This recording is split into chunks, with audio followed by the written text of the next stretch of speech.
বাংলাদেশের সঙ্গে সুসম্পর্ক বজায় রাখতে ভারতের প্রধানমন্ত্রী নরেন্দ্র মোদী আগ্রহী বলে জানিয়েছেন ঢাকায় নিযুক্ত ভারতীয় হাইকমিশনার দীনেশ ত্রিবেদী।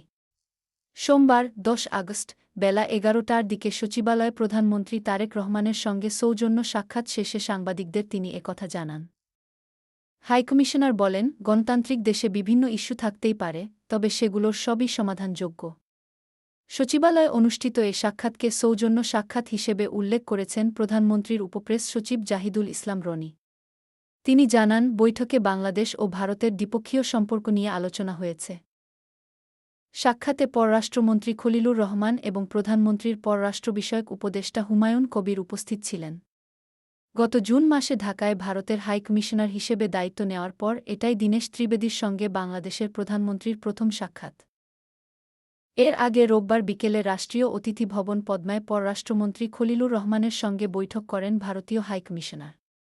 বৈঠকের শুরুতে দুই দেশের কর্মকর্তারা উপস্থিত থাকলেও পরে দুই মন্ত্রীদূতের মধ্যে আধা ঘণ্টার বেশি সময় রুদ্ধদ্বার আলোচনা হয়।